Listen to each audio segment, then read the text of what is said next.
This is an interesting welcome. I'm honored to be here. It's not the first time in Russia, but every time I promised myself that I would lecture in Russian and fail. So next time I will lecture in Russian. So I came to talk about the property of some objects. I'm going to talk about a certain property of systems called antifragile. And that property is well understood by our grandmothers, typically. Everybody knows about it, except the experts, or what I call the pseudo-experts. So let's talk about what's going on in the world now.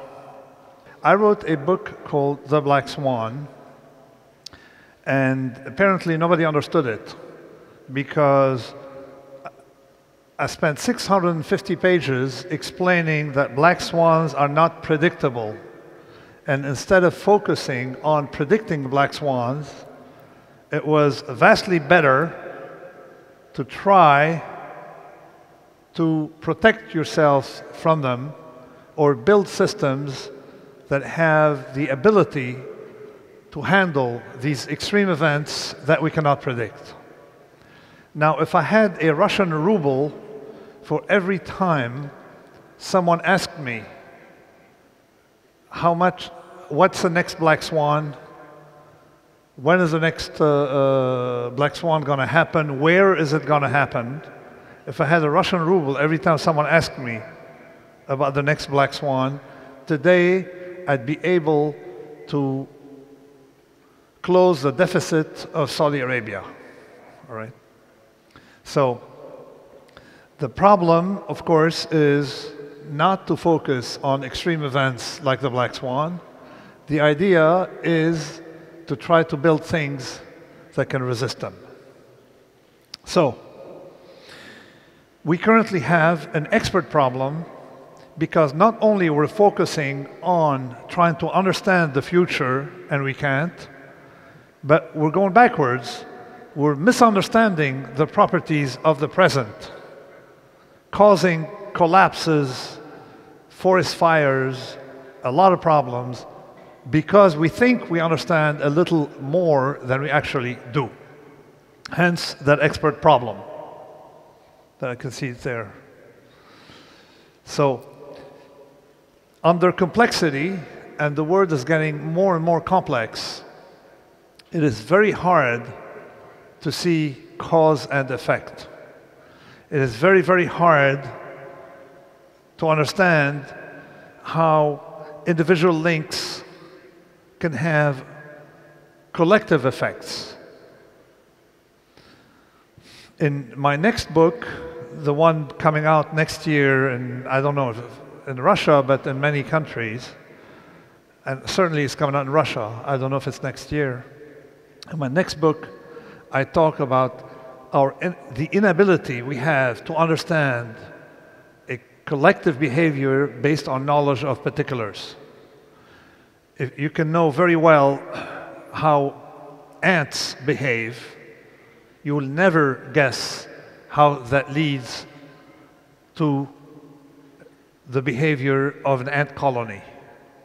And it's a common mistake to try to do psychology on individuals and individual traders and individual agents and say, well, they make these classes of mistakes and generalize to the market.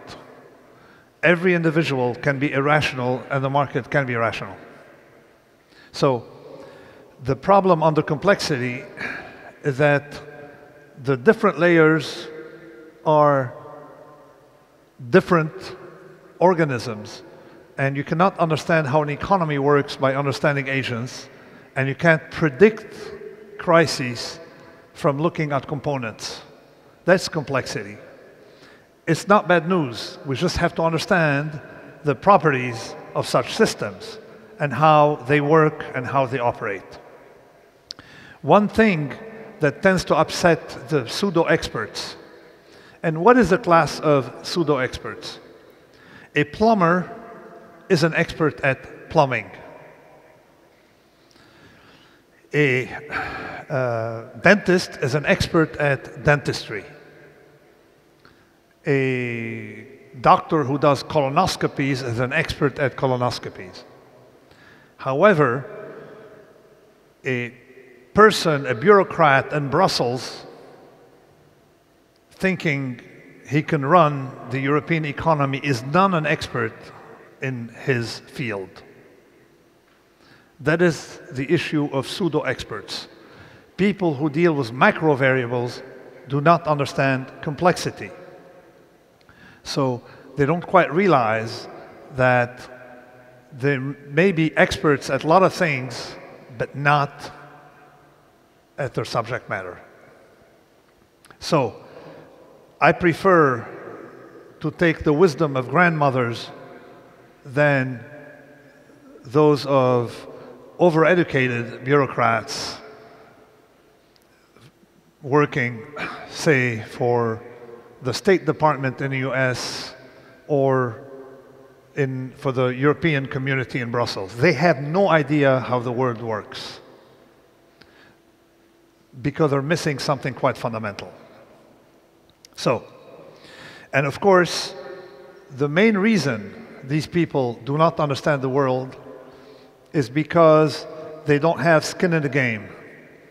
If you ride a bicycle and fall, you get injured. You understand how a bicycle works, learning from your mistakes.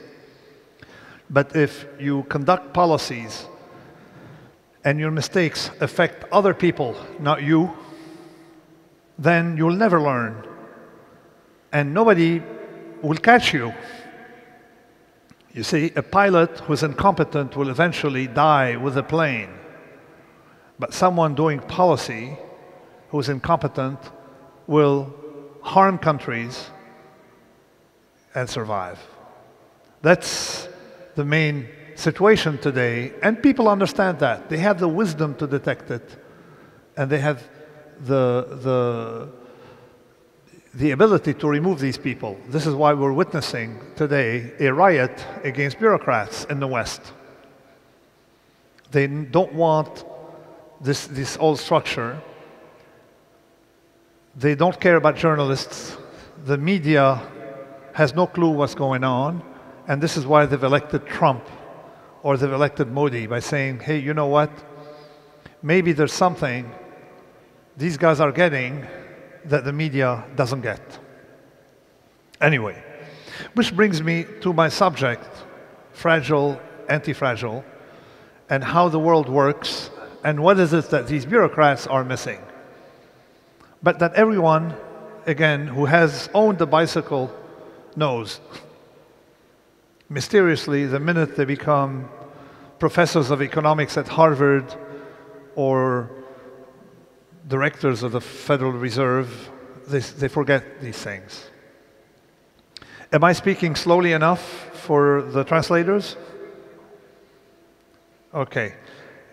And I'm going to do a test. The first time I lectured in Russia, it was right after the Soviet period. And I had a few jokes. It was a technical lecture, and nobody laughed. So I realized the translator was not allowed to translate my jokes. This time, I guess, okay, this time they did translate the joke. All right. So let's now talk about the property of fragility in anything. We can generalize. I started my life as a trader. For 21 years, I was a full-time trader.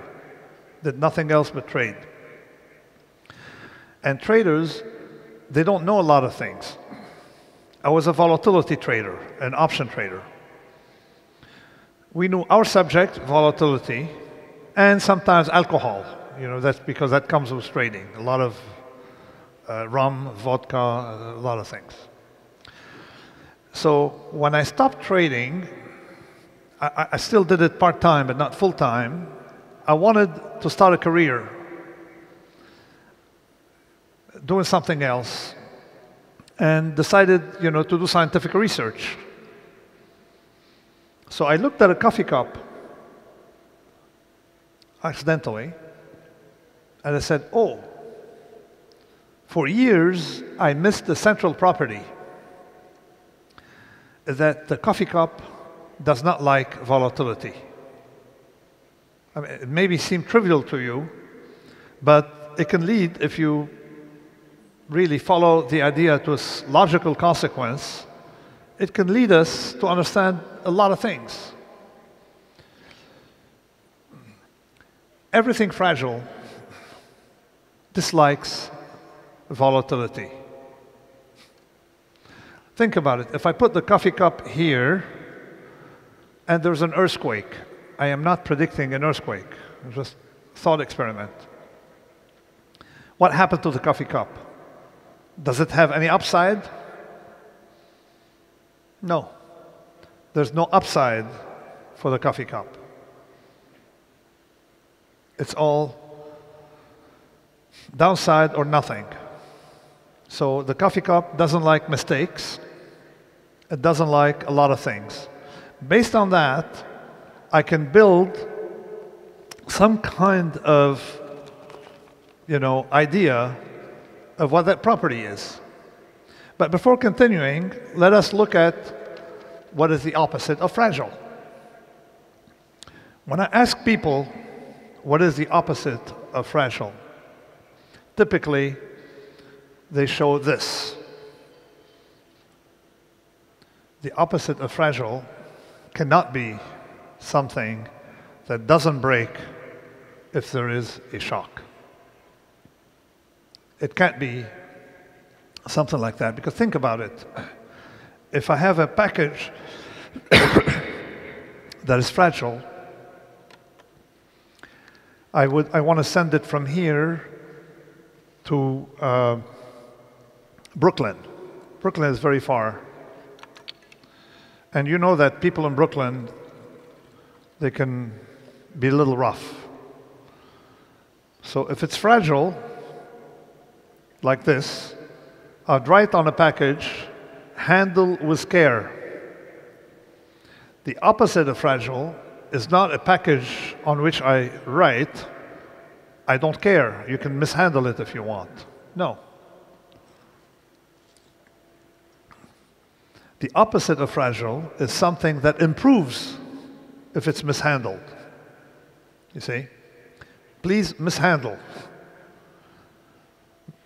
And this comes out of the mathematics immediately. The opposite of concave is not linear, it is convex.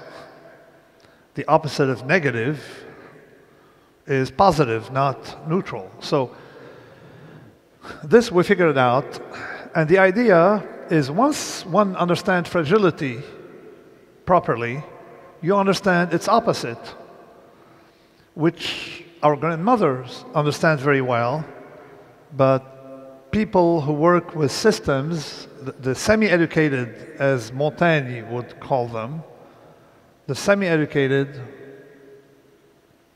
will not get this property. Okay, and let's see how the mistake propagates. This, incidentally, is an expression in Japan to describe the value of an object that, after it's broken,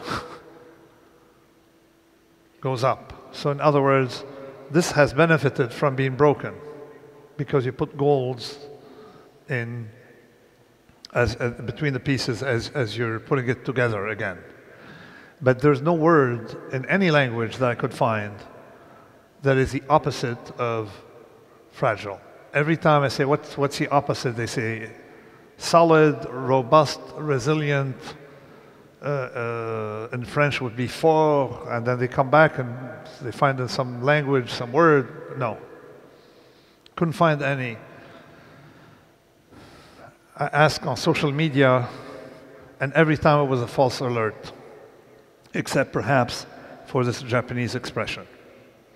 Now, the ancients had words to describe the phenomenon. So, the ancients, how did they have words? Well, of course, they had a word they had a description of the fragile, an explicit one, with Damocles. Damocles is seated on a chair like this. He has arrived. He has everything. Nothing good can happen, and something bad can hit him. Basically, there's a sword hanging over him that can kill him at any time. That's Damocles. And it really describes companies that have done very, very well, and they have no more upside. It's all downside. You just don't know when. Just like a coffee cup, it will eventually break. You just don't know when. But you know it will not be here for 200 years. The second metaphor that the ancient had that describes something other than fragile, but not quite the opposite, is phoenix. Let's see how they translated. Okay. So phoenix comes back. You shoot it, comes back.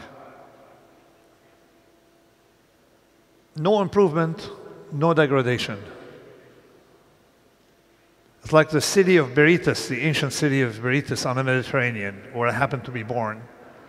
Had a lot of earthquakes, was destroyed 7 times, and came back 7 times. So it's immune to disorder, or it can recover from disorder, but no more. And then finally, Hydra. Hydra has something quite annoying for those who don't like it. If you cut one head, 2 grow back. You cut the 2 heads, 4 grow back. So it gets stronger and meaner and nastier and more effective and more dangerous for you when you try to harm it. That's Hydra. So the Greeks, as usual, had an understanding of that property. And even, we're going to see in medicine, they had an understanding of some neighboring property, like Mithridates, who took poison and became immune to poison. So that's somewhere between Phoenix and Hydra, but not quite Hydra. So they understood why, for example, sometimes with ISIS, you should focus on the source, not waste time killing these people, because they come back. You kill 1, 2 come back. You kill 2, 4 come back. So this is a property the Greeks understood rather well. Now let me link it to business and my story with finance and how volatility and fragility are connected, and why we had words for long volatility, means benefit from volatility, and that was sort of like my specialization.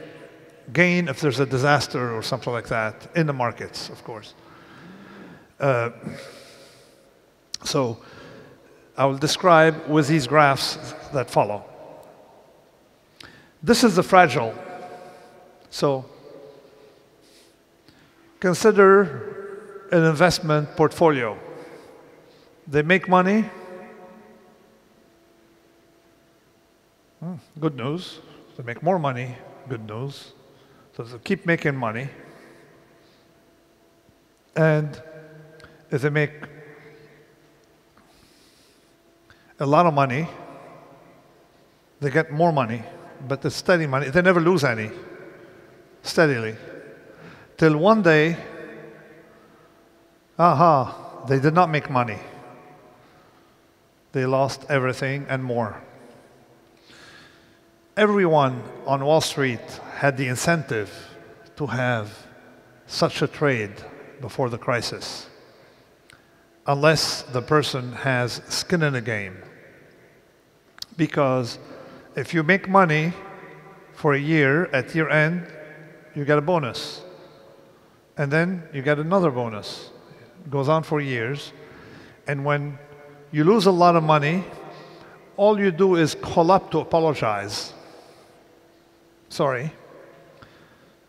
And that's it.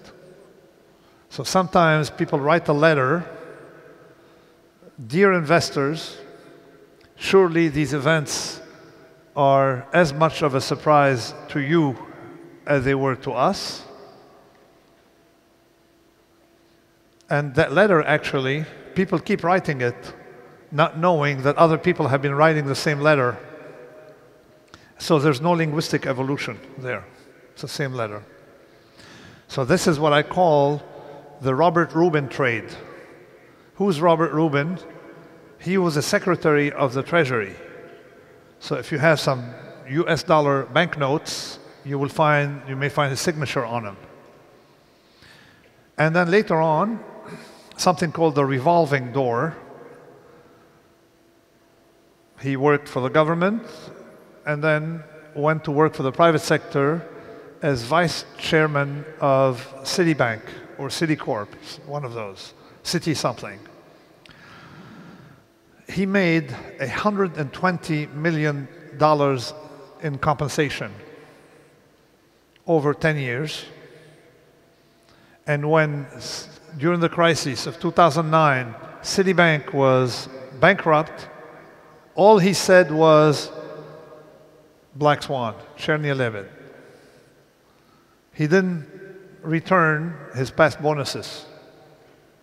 So there is an incentive for people to have fragile payoffs that don't look fragile, because up until it breaks, it doesn't look fragile.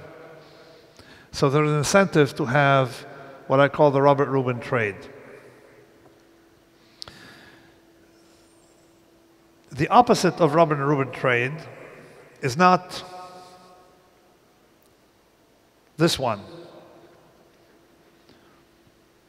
where you don't have good news, you don't have bad news. Or bad news and good news are equally small. There's no imbalance between bad news and good news.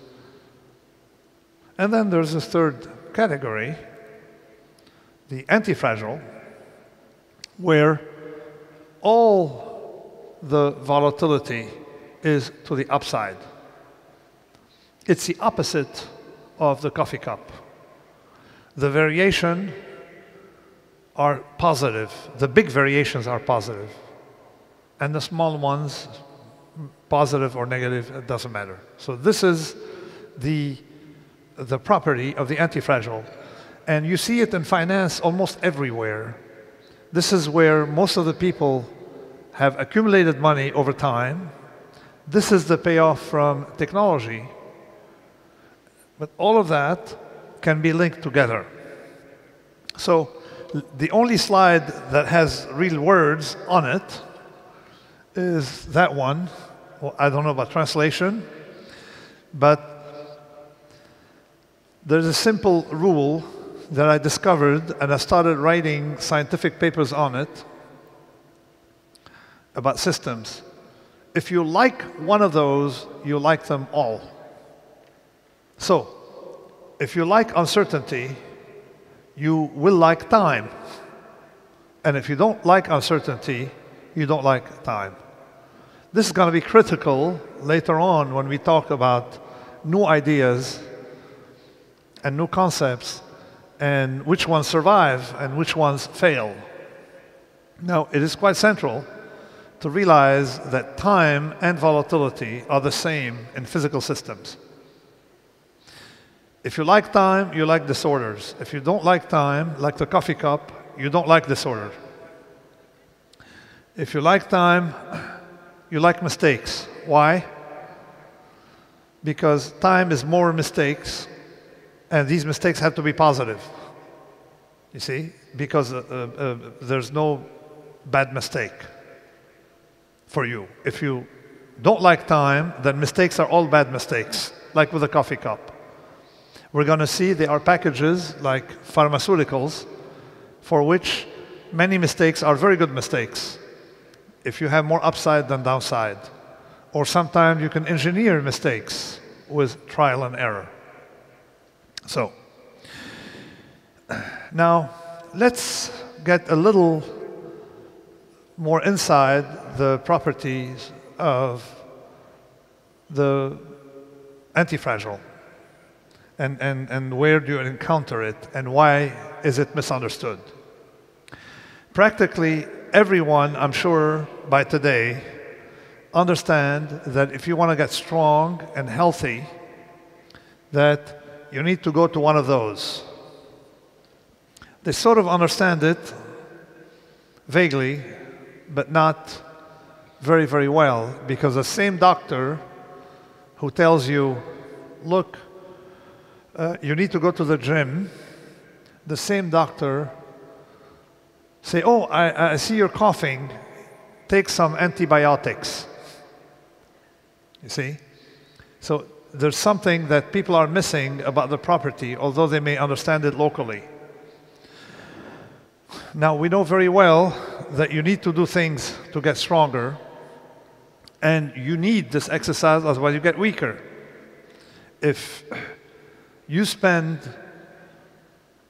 some time in a space station with no gravity, your bones don't get stress. So you come back to Earth, you're going to have problems. You're going to break a bone very quickly. So if you spend time in a nice hospital bed,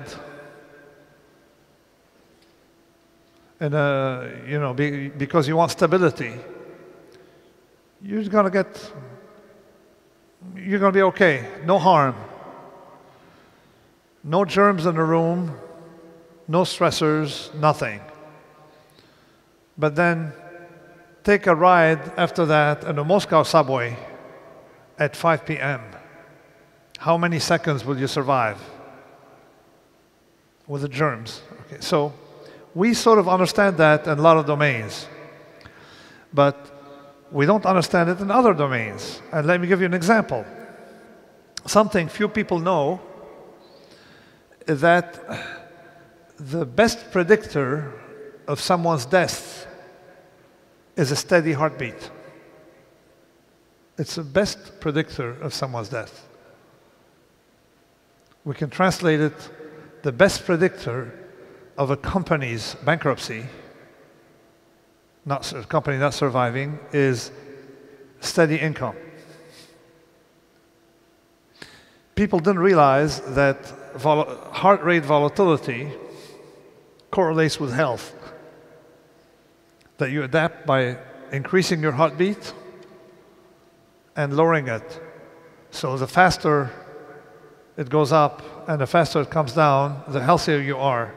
People didn't realize that till recently. So we can understand anti-fragility, namely gaining from variability, gaining from, or producing some kind of volatile behavior with something bad. So automatically we thought that you needed to have a steady heartbeat, or that you needed to have steady exercise. So, which is a mistake. And even within the gym, it is a very bad idea to use machines because they don't strengthen your bone, and we're a complex system. We still don't quite understand what the bone does to you. But we understand overall that if you strengthen your bone, fertility goes up, memory increases. Professor Carcenti at Columbia has done like zillions of papers on the bone, and it's a huge insight. It tells us that we're not a collection of body parts, as I said earlier. We are a complex system, and complex systems are not easily understood by the parts. So the stressor on the bone is beyond a recommendation, is something necessary for humans. Which brings me to the central idea of antifragile. And one of the main ideas of the whole works, Antifragile, my book, is part of a large collection called incerto, which in Latin means uncertainty. It is volume 4, and there's volume 5 coming out. How many volumes? It's too uncertain for me to say how many it's going to be in total. So the main idea comes in a chapter called On the Main Difference Between Your Cat and a Washing Machine. Now, if it seems cryptic to you as a title, is because when I took Antifragile, I made sure that none of the titles, none of the chapters mapped to what was inside. So to make it impossible to understand the book looking at chapter titles. Why? As I was saying earlier, people did not understand the Black Swan because no journalist in the West had read the Black Swan. It was selling millions of copies, but people would read book reviews from book reviews and didn't have an idea. So what they do is, out of ethics, just buy a book, look a little bit at the table of content, glance at the introduction, and write a book review based on other book reviews. So I made that impossible. You have to read the book if you really want to get an idea. So the chapter is called On the Main Difference Between the Cat and the Washing Machine. So what is the main difference between the cat and the washing machine? And how does this link to my earlier statement, prediction, how things will, how do we deal with a world in which we cannot predict? But it's very simple. The first thing I would say is that I don't know if any of you have had a cat or washing machine, but everything organic benefits from some kind of stressors. The organic actually needs stressors to function properly. As I showed you, as I mentioned earlier, was a story of the gym. So if I use my hand and do karate on a washing machine, will the washing machine improve? Niet. Okay? The washing machine doesn't improve, but my bone will get stronger. So things that are engineered, things that are designed,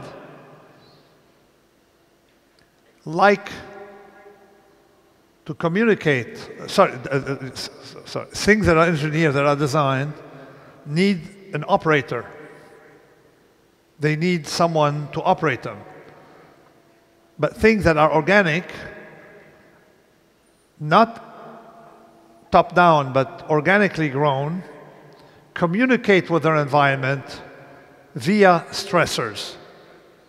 And they only communicate with the environment via stressors. If you have a Mediterranean skin and you go in the sun, say of intensity X, you will tan, predicting that you're going to get more than X tomorrow. You see? It will not tan because you say, oh, I read the calendar, it says, this is July, and okay, let me tan.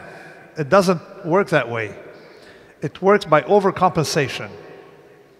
If I lift a stone that's 30 kilos, my body prepares to lift a stone that's 33 kilos next time. Otherwise, it doesn't get stronger. So it's all a mechanism of compensation and improving from stressors. So you only get better via stressors, some stressors. People don't get that idea. But let's investigate and how it leads to many mistakes, many of the central mistakes. We know very well that we had a financial crisis in America because Mr. Greenspan thought that the economy was more like a washing machine than a cat. Now, you remember earlier the picture of the fire? If I regulate the economy in such a way as to eliminate every forest fire, whether a forest or the economy, I want absolutely no problem.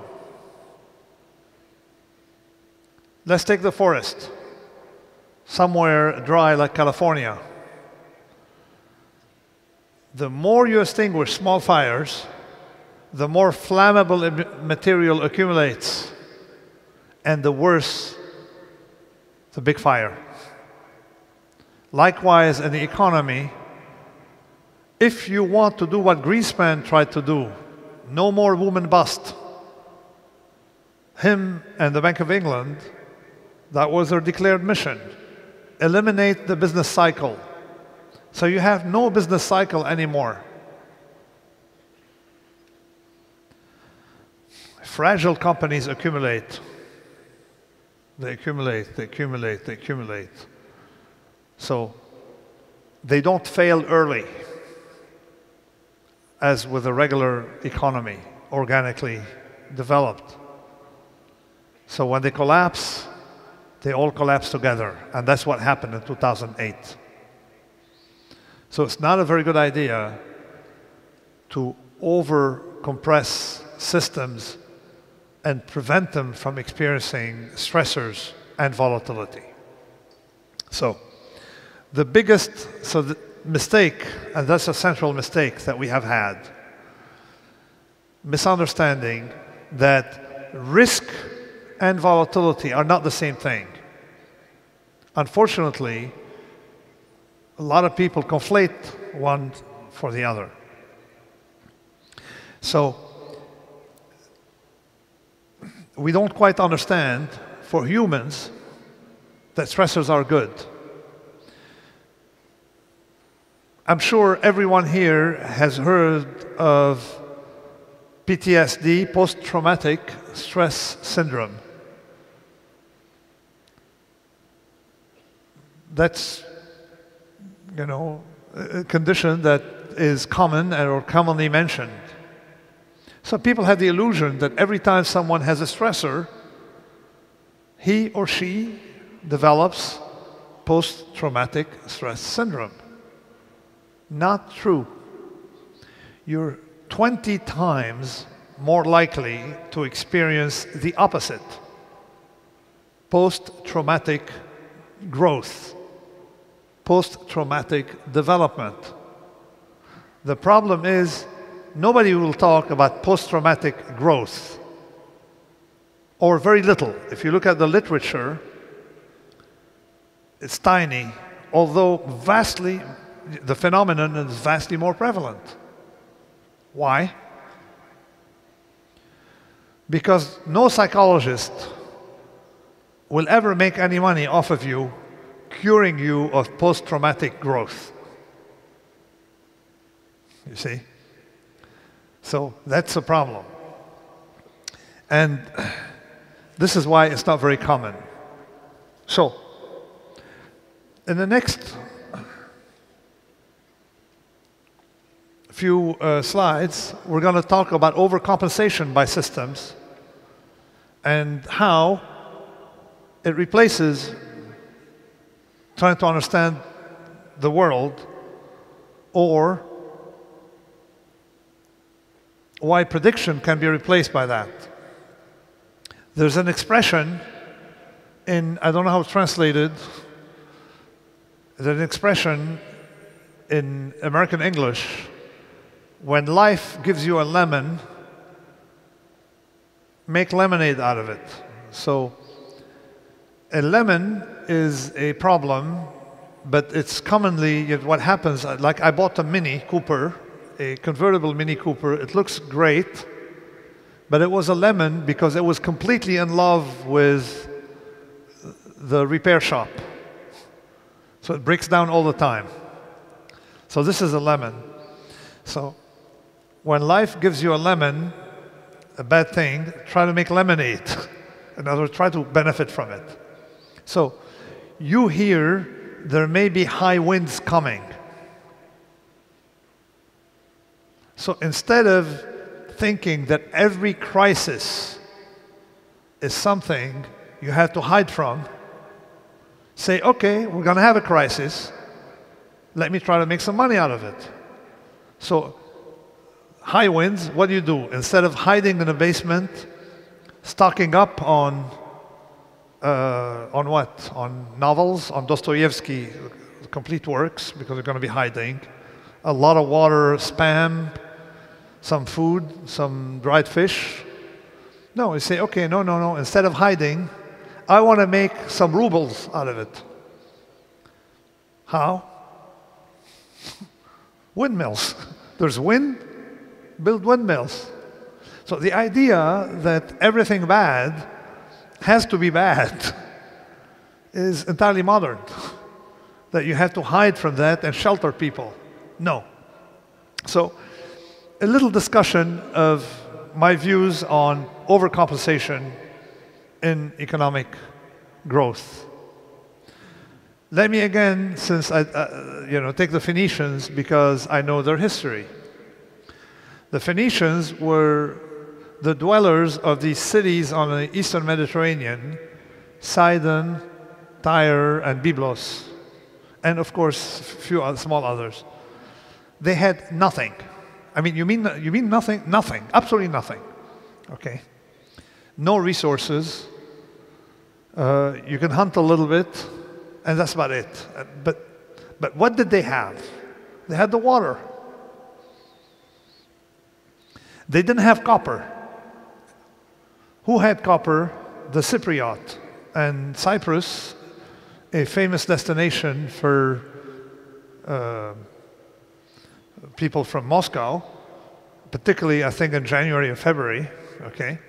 Cyprus not only had a lot of sun for vacationers from Moscow, but it had copper. It's named after copper. So during the late Bronze Age, the Phoenicians started buying copper, going to Cyprus to buy copper because they needed it. That was the development at the time. So think about it. You have to go to Cyprus. It's about 100 kilometers, 120 kilometers. To go to Cyprus, you need a boat. So you learn to build a boat. You have to take something to sell to the Cypriot against their copper. So you figure out commerce. And then you come back from Cyprus with copper. So now you tell yourself, I know how to sail, I know how to build boats, and I know how to sell merchandise. All that because I was forced to go to Cyprus. Things I wouldn't have been able to do otherwise. So the Phoenicians became, for 1,000 years, the dominant traders on the Mediterranean, simply because they had nothing.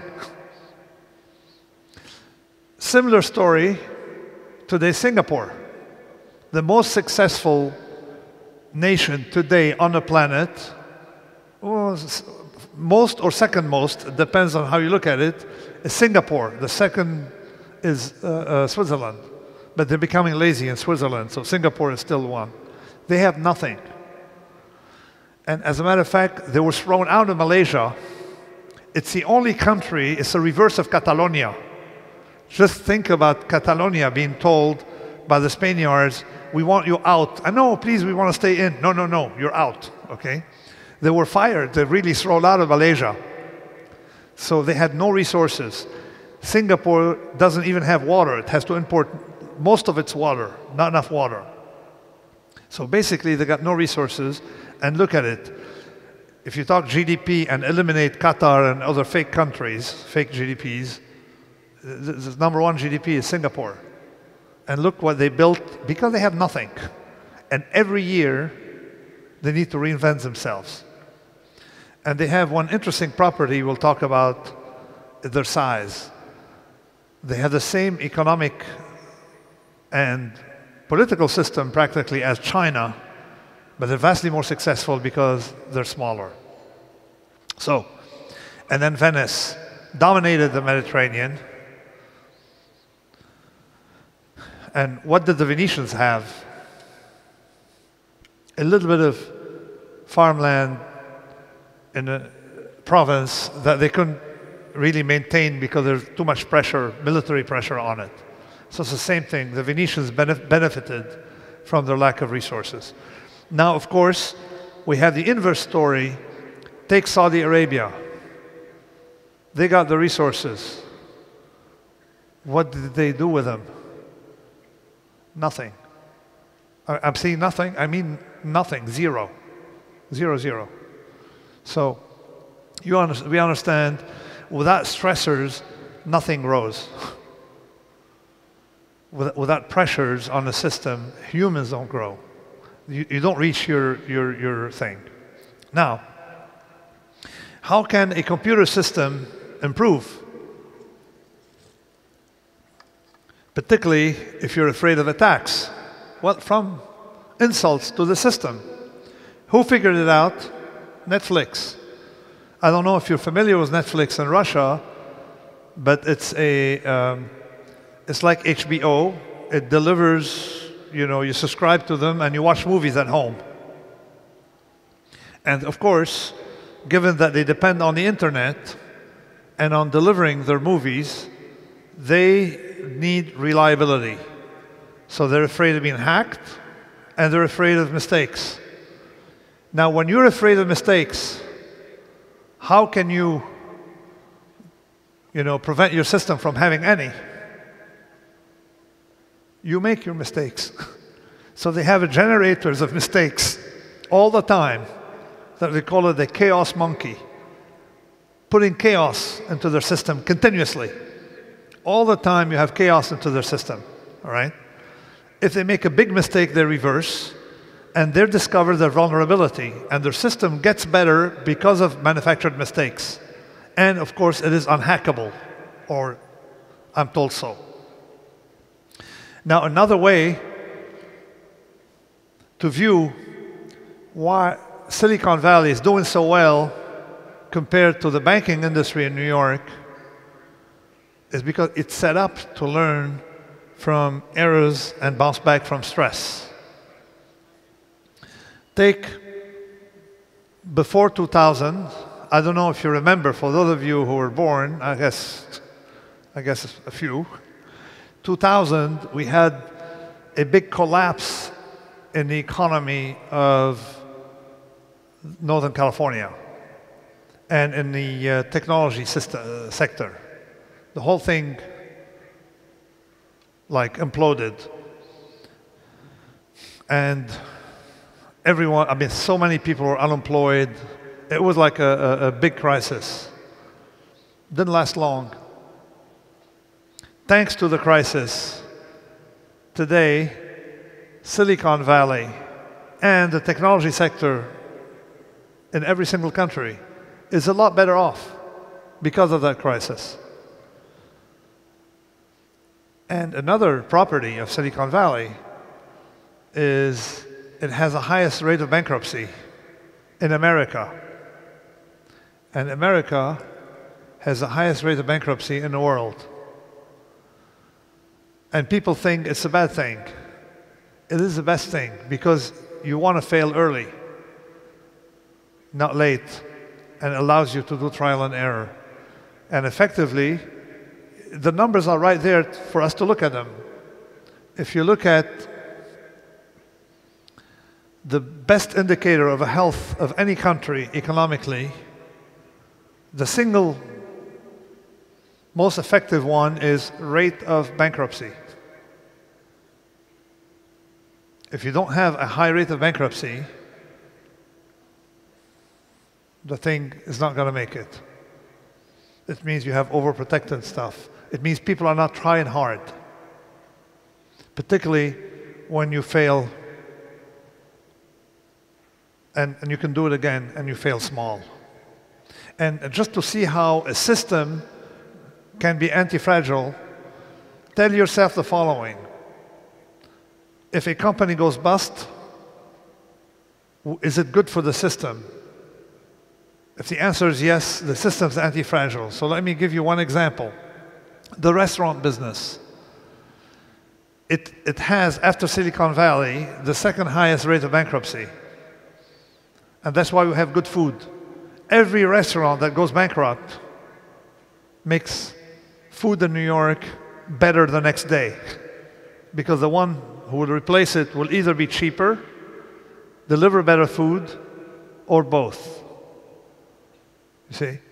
So this is why failure is a good thing if it's small and contained to the company and doesn't have contagions. So, but the way to look at it is with the eyes of optionality. Some systems have optionality, and I'll explain it in a few minutes, but let me first show you something that has a lot of optionality: evolution. Evolution requires randomness. Why? Because without randomness, there's no evolution. And you want to have randomness early, not late. So let me explain. Every time, if you have parthenogenesis, in other words, reproduction without sexual contact, like what we were told when we were children, you know, before the age of 5 or something, all right? So when you have parthenogenesis, evolution works with errors in coding. In other words, you have, every time you replicate something, it's like a fax machine that distorts and makes small mistakes. If the mistake is beneficial, you have an improvement. If the mistake is not beneficial, nobody cares, you see? And that's evolution, because there's no cost to failure at the evolution level, for evolution itself. That's the first one. The second one is when you have sexual selection, you need an environment to have survival. So if the environment is very stable and you have 12 offspring, the 12 will survive and reproduce. But if you variability and you have out of the 12 offspring, only 6 survive, you know that these 6 are on balance better than the one that failed, and you have evolution. And even within the womb, evolution works because we have so many spontaneous abortions by nature, not by any doctor. We don't like, oh, I don't like this, out, without anyone knowing. So it seems to be taking the best of what it got and using randomness and errors for that. But of course, anti-fragile is good. I am anti-fragile. If I put 100 kilos on my shoulders, it's good for me, for my bones. If I put 200 kilos, maybe. But if I put 2,000 kilos, I'm gone. The speech is finished, and I actually have to be buried somewhere, all right? So anti-fragility requires a stressor to be up to a point, no more. Likewise, if evolution makes too many mistakes, you never retain the benefits of the previous mistake. So there's a sweet spot, how many mistakes you got to be making. Not too many, and not too few. Likewise, the environment needs to be volatile, but not too volatile. There is a degree, and actually you can see, you can figure it out, the band of how much variations we need for evolution to operate properly. This is rather easy to figure out. So, now I'm going to be talking about the idea of anti-fragile and how I picked it up from an option. If I own an option, and this is an option, optionality. If I own an option and there's an event, I either make money or nothing. You see, you pay and you have a limited loss, what you paid for it. So if there's a big rally in the market, I get that rally. And if there's a big sell-off, it cost me a finite thing that I knew beforehand how much to spend on. So that's the engine of anti-fragility, because it's the opposite of the coffee cup. The coffee cup has small gains, big losses. Here I have big gains, small losses. And I have the choice to take or not to take. I have no obligation. It's an asset, not a liability. So I use that notion of optionality because optionality has one thing that is very interesting, that is convex. An option is convex. There's that following convexity that comes with everything that is anti-fragile, which is that if an event happens, say you make 1 million rubles, its opposite should cost you less than 1 million rubles. That you have optionality, you're convex. Or say I have a package, if the market's up 10%, I make $1 million. If it's up 10% more, I make $3 million. So it has to be accelerated gains, decelerated losses. And that shape is what I call convex. You see? Convex, everything. Okay, now this is not a mass lecture because I'll make it simpler if you see it that way. The convex and the concave. And let me explain why this is quite central. If you have accelerated gains, a random event happens, you have accelerated gains and slowing down losses, you're going to long-term do better with uncertainty. Because it costs you less when you're wrong than you make when you're right. So uncertainty is sort of good for you in the long run. If, on the other hand, you have accelerated losses and decelerating gain, then you have the opposite. Now that concavity, you can see it, and everything that's fragile has to have that concavity. Let me give a physical example, okay, to show that why I am fragile, I have accelerated losses. If you throw 5 kilos on my head, will it harm me? Yes.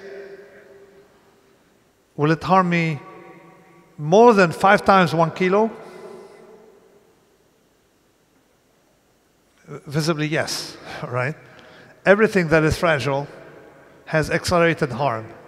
If I jump 10 meters, I'm harmed more than 10 times than if I jumped 1 meter. That's because accelerated losses. And the accelerated gains are the opposite. So you have to find situations where you have that smile, that accelerated gains from that. And these situations abound, but we're going to now talk about the methodology to get that. I'm going to put everything together. I have a lot of body parts. I spoke about prediction. I spoke about properties of objects that require volatility and why the natural is different from the artificial. And I spoke about a bunch of things we have to put together here in one package, you see. And how the fragile and the anti-fragile, they have mirror attributes, and you want to opt for the anti-fragile. So let's talk about prediction and why we humans aren't good at not even understanding the present than prediction. What is this object you have here?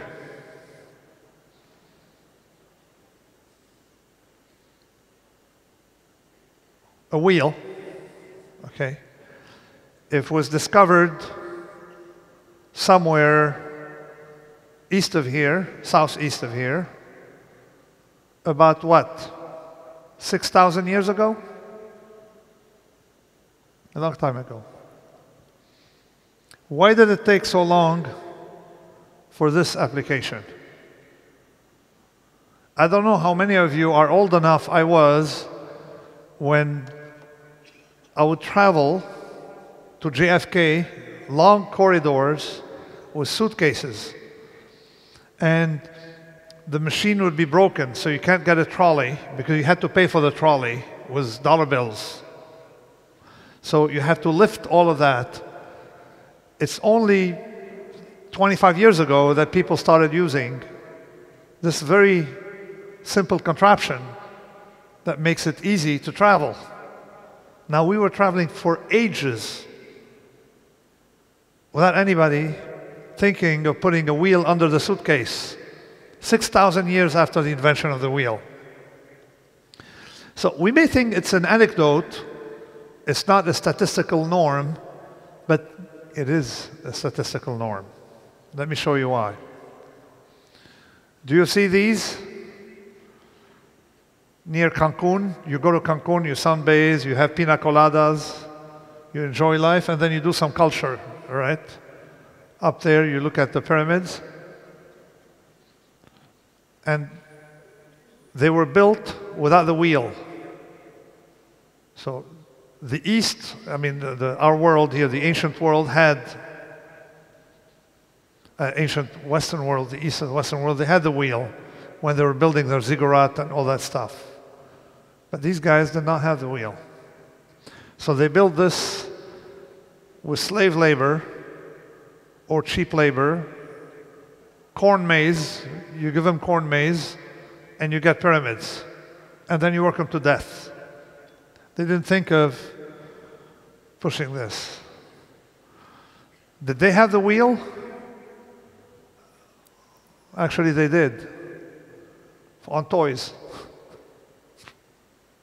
They had the wheel that they used for toys, but didn't make the mental leap to use the wheel and apply it on carts or use it for transportation.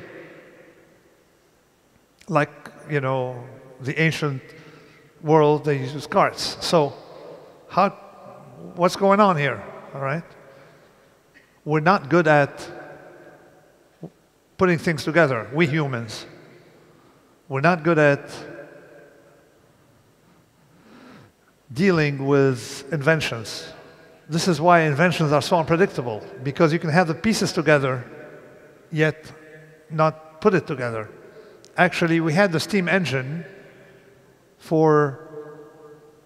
since Hero of Alexandria. So we had to wait 2 millennia to put it in practice. Actually, we didn't even put it in practice from Hero of Alexandria. Someone rediscovered the steam engine in Europe, and then they had their Industrial Revolution, without which they wouldn't have had the steam engine. So, how do things really develop? There are two stories. One story you read in textbooks that's written by textbook writers, and it's quite suspicious because if you investigate, you get a different story. We had the illusion that technology comes from science. Not true. Science comes from technology. And what does technology come from? Largely mistakes. Either manufactured mistakes via tinkering or accidents. Case study, let's look at pharma. For years,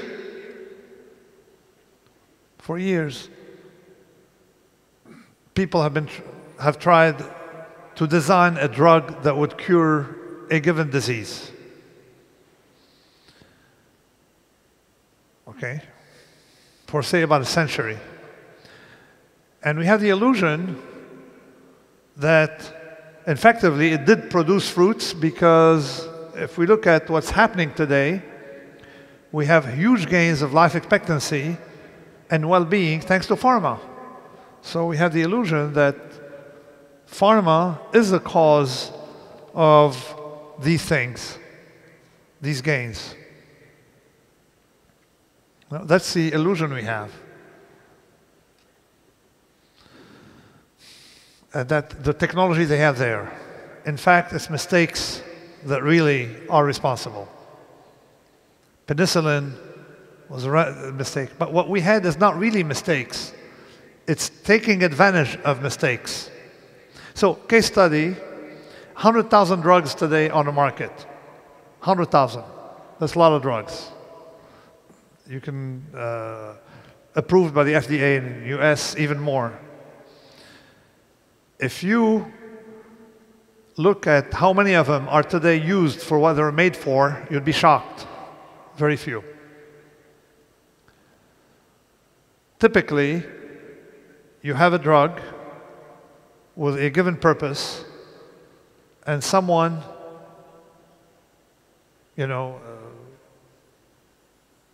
discovers that it has a side effect. So, for example, have you heard of Viagra?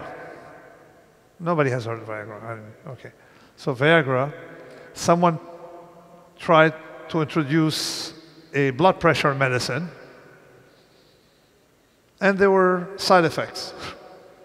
Some nurses were noticing some strange behavior on the part of some patients on the 8th floor, for example. Side effects. Actually, it's not quite the story, but similar. So you're looking for India, and you find America. The problem is that in the culture of technology, it's accepted, but in the culture of science, it's not. Because science should be top-down, not that way. But empirically, people don't notice that you take drugs that are sold today, either they're discovered by accidents, like chemotherapy is a side effect of mustard gas, or they're being used for other things that they were introduced. Say aspirin today is being used as a blood thinner. In the past, it was a painkiller. But the original use was fever reducer. Nobody thought it would have painkiller properties or fever reducing or blood thinning properties. So that was, the problem with the pharma is not accepting what they had on their hands. But in the past, they sort of knew that when they kept trying. Now, trial and error means trying, losing a little bit, and that's a way to navigate uncertainty. So let me do a simple thought experiment here to convince you of how we have been able to navigate uncertainty thanks to trial and error anti-fragile payoffs. This is what I call the Soviet Harvard error, that we get the wrong message. If you lecture birds how to fly, and then the birds fly, you would have the illusion that the birds are flying because you lectured them. So we have this illusion that the educational system is what's causing technology to flourish, when in fact the data shows otherwise. So let's play the thought experiment. The best university here is Moscow State, no? So a delegation from here would go to Moscow State and bring every single chemist you find in a building. Every chemist. Bring them here. You put them on the left. And then someone else goes to restaurants, see people who eat and enjoy food and look like sort of like they're bon vivant. And you bring every single bon vivant in Moscow you can find on the streets in Moscow and put them here. Okay? And now we have a challenge. And the challenge is we're going to try to find the best recipe for, I don't know, what's the national dish that's the most complicated here? Can someone tell me? Borscht, okay. We want to do the perfect optimal borscht, okay? So how we're going to do the optimal borscht? We ask the chemist to write down the equations on a wall, and we have all these brains, okay? And on the other hand, you take an existing recipe of borscht, and you start adding randomly ingredients. a little bit of more of this, more of that. You put some garlic, less garlic, more of this, more some herbs. Okay? You put some rabbit juice in it, or whatever. You start tinkering. And you give it to the bon vivant. If it's good, you know, you ratchet up. If it's bad, you throw it away or you give it to the chemist. They won't tell the difference. You know, academics are not good, astute at things. So you feed university professors with it and it's okay. So we have here two ways of navigating uncertainty. One top-down and one via tinkering, like an optionality. Small mistakes, big payoff. Who will win the competition for the best borscht? The bon vivant or the chemists? All right, so this is my slide. Next. I'd much rather be dumb and anti-fragile than intelligence. Because to be as good as someone tinkering with trial and error, you need IQ points of 1,000. You're much smarter tinkering than top-down. It's much easier. This is what the Chinese did not understand. The Chinese dominated the world in technology. And then the emperor brought all these intellectuals to the palace. And then they had a big class of mandarins or intellectuals who dominate society. And it went downhill from there. It inhibited the trial and error that was behind everything they were doing and all their previous gains. Trial and error. I mean, now one can, like the Germans, respect both. But the Germans, if you call up, when I'm in Germany, I call up, I say I'm a professor, Dr. Taleb. I get a table immediately. It's very respectable to be an academic. But they don't pay attention to academics. They like practice. The Romans succeeded because the Romans did not want theory. The Romans wanted only trial and error. They wanted practical, small mistakes. Now the key is small mistakes. That's the technique. Now, a little bit of business talk, just simply, you know, that was not really in my book because my writing is more general than business-oriented.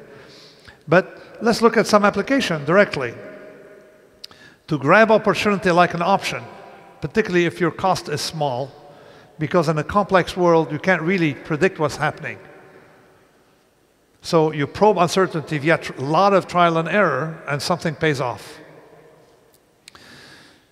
If you do business plans, that's the worst thing in the world, because a business plan is a prison. It locks you in into doing things. When in fact, if you want to grab optionality, you got to keep trial and error and doing things that way. So for example, a lot of companies that have been successful in recent times were companies that did not follow their original mission. They saw something and went with it, opportunistically. That's where the demand was. Nokia, they do cell phones, or they no longer do cell phones, but they made a lot of money from cell phones. They were originally doing rubber boots, and odds are they're going to go back to rubber boots. Another, let me go faster through these. An interesting one is Tiffany. Tiffany was a stationery store where you go and say, Mr. and Mrs. Say Lebedev would like to announce the daughter's getting married, and then pay 5 rubles for the printing, all right? So they said, well, if there's wedding, Mr. and Mrs. Lebedev, maybe you'd like to buy gifts or to have gifts bought here. So they started lists where they sell you expensive silver. And from there, they sell diamonds. So they said, okay, instead of making 5 rubles or 20 rubles for that wedding, I'm going to make 2,000 or 10,000 or whatever. Okay. Sorry for the scale. So basically, they just saw an opportunity and switched business completely. And a more interesting one is a company that doesn't tell you its origin is Boeing. The family was in what business? Why on earth are they in Seattle? Nobody goes to Seattle, except, or at least at a time, 100 years ago, 200 years ago, 150 years ago. Why did you go to Seattle for? Lumber, wood. They were in a lumber business. And they were getting lumber orders from airplane manufacturers. And then they said, hey, you know what? Let's make our own airplanes. And the family, one family member liked airplanes and switched to airplanes. But that was the original business and how things worked. So, few comments on optionality, that a business plan should not be like getting on a highway and you have an exit. If you change your mind or you have a fight with someone in a car with you, you have to wait 300 kilometers before changing, all right? No. Business plan should give you the maximum number of exits possible. And one statement I'm making here, optionality matters much more than the industry you are in. And given that everybody likes to talk about Donald Trump, let me give you my Donald Trump story. Okay? What is the business in America in which people made the most amount of money? It's not technology.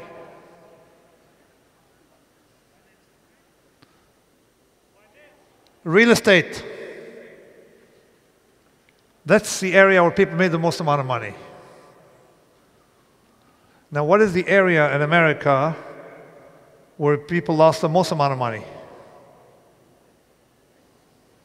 Or the industry that lost the most money? Banking. Why did banking lose all this money? Where did it lose it in? Real estate. Because think about it, you take a loan from the bank against,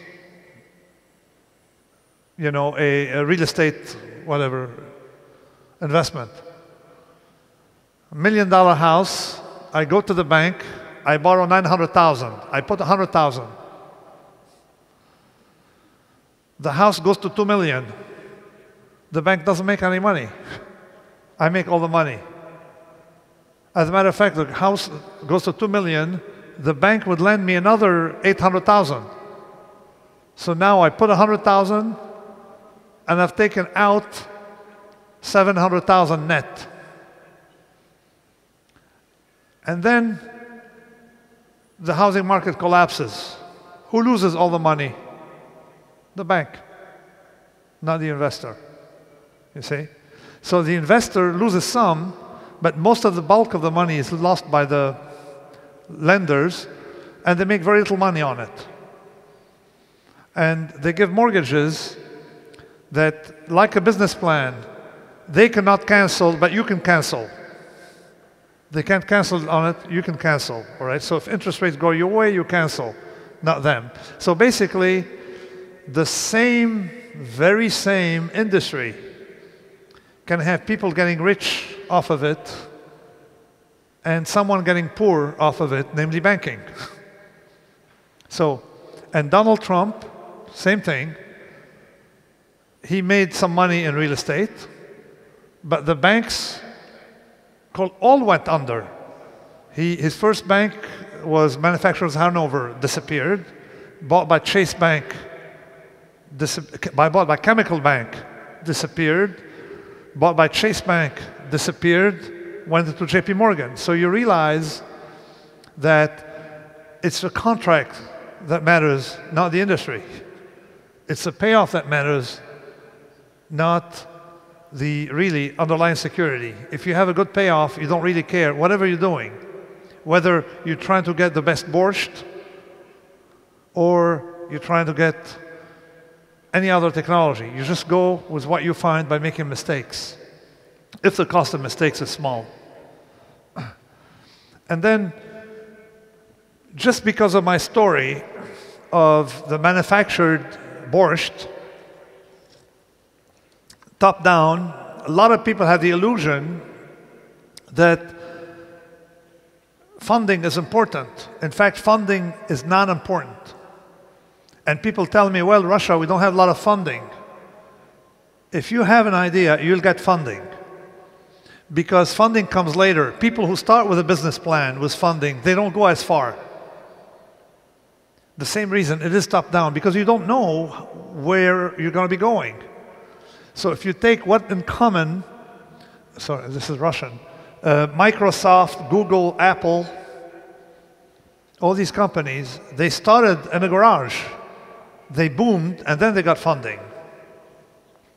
Incidentally, talking about the education system, what in common does the head of Facebook, Mark Zuckerberg, Steve Jobs, the founder of Apple,